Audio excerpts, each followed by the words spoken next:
everyone, Christina here. Welcome to day 20 of the holiday card series for 2017.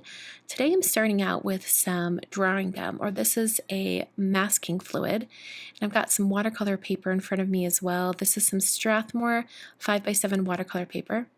And I've poured this drawing gum into a smaller little container, and I'm going to make sure I clean off the rim of that bottle and then screw that on. And now I'm going to take this drawing gum and I'm going to paint some really simple pine tree shapes. And I've actually coated my watercolor brush with a little bit of soap and water.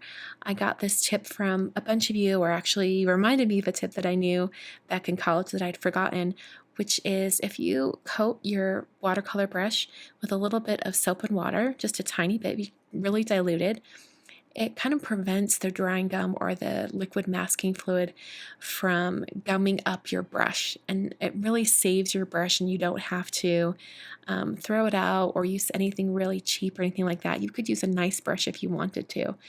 And I really liked what this did. It made the drying gum and the masking fluid kind of flow off the brush as if it was just regular paint. So it was really easy to work with, and I think if I wouldn't have done this to the brush before I started painting these trees, I think I probably would have had a little bit of trouble getting as many details on these trees as I did.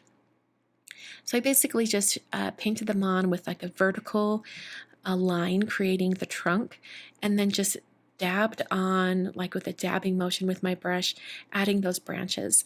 These aren't precise by any means. I'm being very kind of freestyle with this.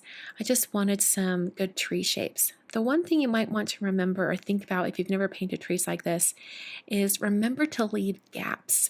Leave gaps where maybe the trunk is showing, or like big gaps in the branches, because it's actually pretty rare to have a perfectly shaped tree like what you would use as your Christmas tree in your home.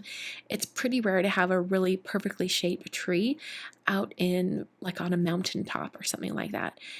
You're going to see some trees that have a lot of gaps and spaces in them. So remember to do that, and then it starts to look a little bit more natural like a regular tree. I also want to mention that as I was painting this, I kind of liked the gray color of the drawing gum, and I almost wanted to just leave it on the card just like this.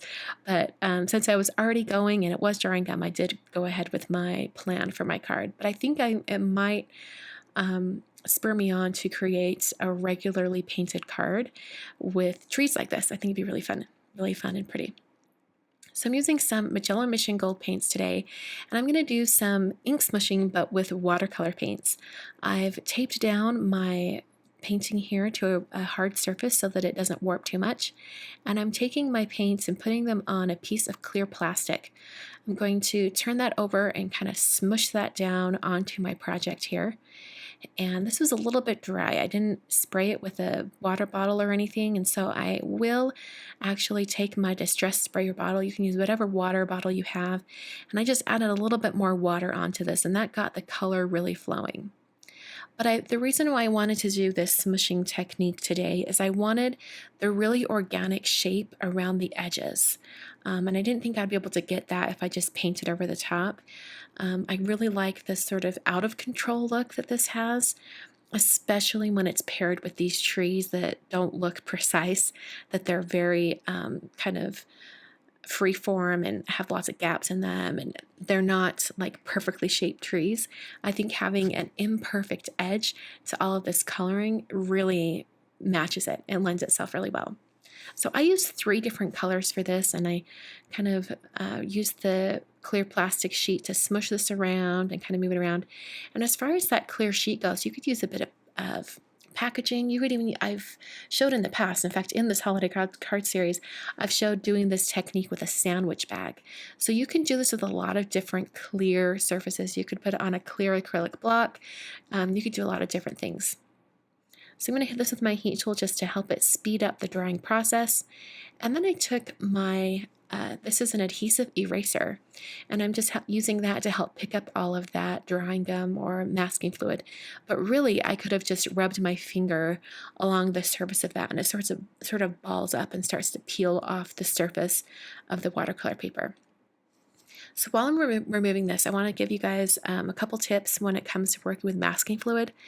You always want to remember to let things dry completely. Let the masking fluid dry completely before you paint, and also let your paint and watercolor dry completely before you try to remove the masking fluid. Because if it's not dry, in either case, you'll get a really big mess. So just remember to make sure everything's dry before you move on to the next step.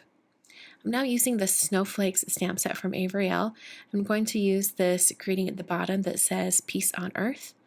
I'm using my Misty stamp positioning tool to stamp this just perfectly. And I'm actually going to stamp it twice in some Versamark ink. Because I'm using watercolor paper that does have a little bit of a textured surface, I want to make sure that I get a really good stamped impression. I'm coating that area with anti-static powder tool because I will be embossing. And then I'm using some Versamark ink. And like I said before, I'm actually going to stamp this twice because I want to make sure that I get a really good impression. And when you stamp an image like this, like a really intricate word or a really thin line, if you stamp it over a textured surface, you're going to get some gaps in your stamped image. So in order to prevent those gaps, go ahead and stamp it twice. I'm now using some gilded embossing powder from Brutus Monroe. This is a nice gold color. I think that the sterling shade or the silver embossing powder would look equally as beautiful. Just depends on whatever color combination you're feeling at the moment. And then I took my heat tool and heat set this until it was smooth and melted. And this is basically the entire design of the card, but I am going to create a card base and assemble the card now.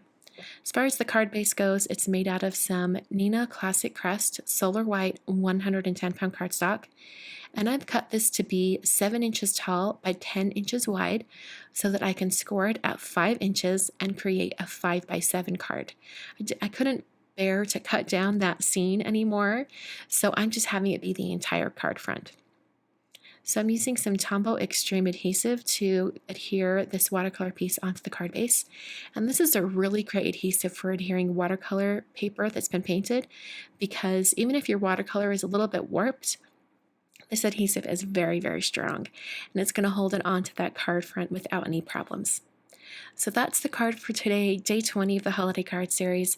I will be back very, very soon with day 21. I hope you guys enjoyed, and thank you so much for watching. I will see you again very soon.